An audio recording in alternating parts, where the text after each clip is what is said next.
once again in the Corvette section of my garage. If you've been on this website before, you know I'm a huge Corvette fan. In fact, we probably have more Corvette accessories on this website than any other vehicle. It's probably the most accessorized vehicle other than Harley-Davidson you can buy. And this is the ultimate Corvette. This is the ZR1, 2009. The most powerful Corvette ever made, the most powerful car ever made by General Motors. Let's take a look around it. I really like this color. This is a new color for 2009. The car weighs about 3,350 pounds. The shape is similar to the standard Corvette, although there's a lot of little subtle things you can't see. Fender flares, things of that nature. Got this clear plastic window here, so you can see the LS9 supercharged engine in there. 638 horsepower. Unlike the Z06, which is a 427 cubic inch block, this is 376 cubic inches. The secret is that Eaton supercharger, but we'll talk more about that later. 20-spoke, 19-inch front and 20-inch rear wheels. Michelin Pilot Sport, 2 tires are on there. Standard carbon ceramic drilled disc brake rotors. You got the standard magnetic selective ride control with track level suspension. Got the wider carbon fiber front fenders with ZR1 specific dual vents on there. You know, there's a story going around that this clear coat over this carbon fiber is $60,000 a gallon. And I thought, well, that can't be right. And then I checked it out, and yeah, it is true. It's some special high-tech thing to keep the sun from cracking or bleaching out the carbon fiber. So $60,000 a gallon. You don't want to be going in trying to get a little bottle of touch-up, because it's not going to happen. As you see, the interior is a bit upgraded over your standard Corvette.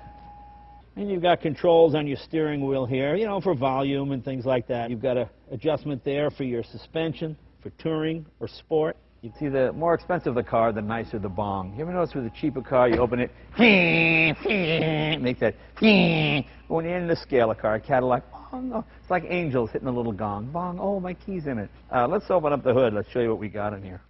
As I said, it's all new LS9 supercharged 6.2-liter V8. Producing at minimum 100 horsepower per liter, 604 foot-pounds of torque. Top speed is 205 to 210. If you took the limiter off there, you could probably go 215. That's a 6th generation supercharger developed by Eaton. Pretty bulletproof engine. There's no oil leaks. There's no mist anywhere on the engine. It's got a brand new 6-speed manual transmission, twin-disc clutch. I really love the fact that they put a lot of time and effort in developing a proper 6-speed transmission. The top speed is achieved in 6th gear, not 5th gear. You know, in most 6-speed transmissions, the 6th gear is an overdrive gear. In this, it's a top speed gear. This is your heads-up display right here that flashes RPM, speed, water temperature, flashes it on your windshield so you can literally see through it, which is kind of a cool safety feature. Corvette's the only car I know that has that, and it's not a gimmick. It's really beneficial. The coolest thing about the ZR1, the pièce de résistance, right here. Can you read that serial number? The very first ZR1. Come on, let's take it for a ride.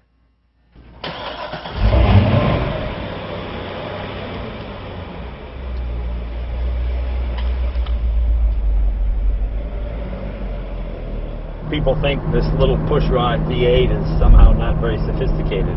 And although it might not be as sophisticated as a quattro-valve European car, it is proven technology taken to the 10th. I mean, it's a pretty amazing motor. A tremendous amount of torque. Over 600 foot-pounds of torque, which is a huge, huge amount. That's probably 100 or 150 foot-pounds more than the Lamborghini or the Ferrari. Because we Americans, we like that low-end grunt, and that's what this has. And then, of course, once that supercharger pulls up, it pulls like a train. This Corvette is also the most powerful sports car built in America. The Viper had the title for a while with their 600 horsepower V10. This is now 638. That's a pretty substantial jump. And it's a lighter car. I think a better handling automobile. I like Vipers, but this Corvette's got the edge.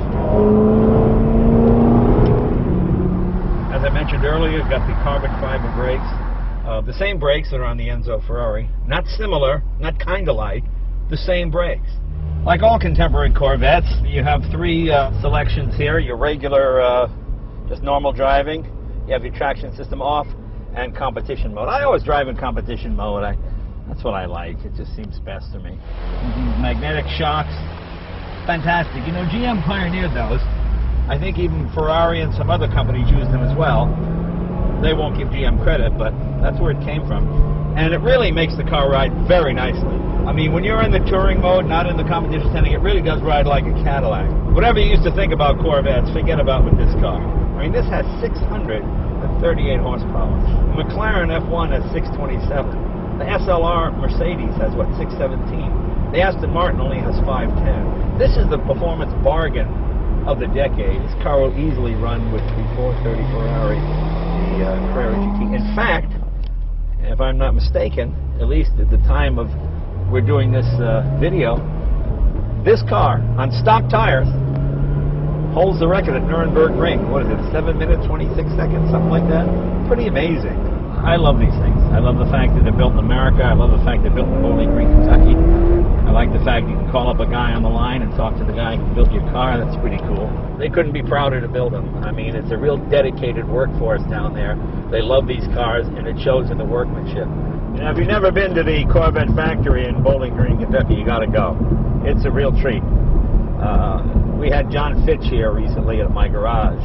He was one of the guys who started the Corvette race team with Briggs Cunningham, won at Sebring, did all the races in the early 50s and 60s. There's a lot of Corvette heritage, and it's all down there at the museum.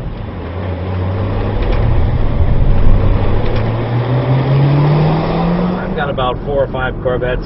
I've never had any problems with them at all. Bulletproof cars.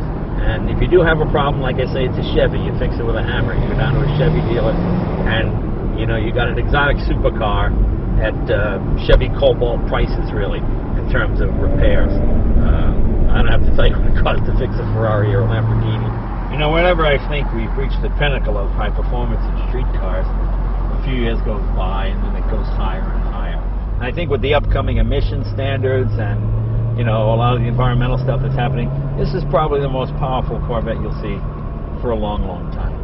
And I'd be surprised if anybody breaks this Corvette's numbers anytime soon. It's the greatest Corvette in history.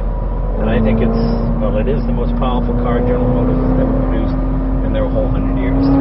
Like the Z06 Corvette, this has the trick muffler system with the solenoid that opens up over $3 grand and makes it a bit more, some people might say louder, I say melodious.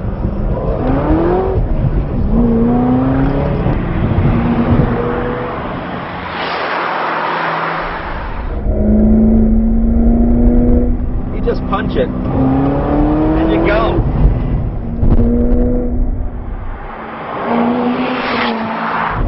It's a lot of power. You realize this is the greatest American car in the history of our country. This is what the founding fathers wanted us to be driving. This is what they did that whole Constitution thing for. One of these. All right, maybe I exaggerate a little. You get the idea. No, I don't know what you could do to this car to get more power out of it, but since it's serial number 0001, I'm going to keep it just the way it is. Well, that's about it for this week. I'm going to drive on down to Bowling Green, Kentucky, and thank the men and women who built my car personally. See you later.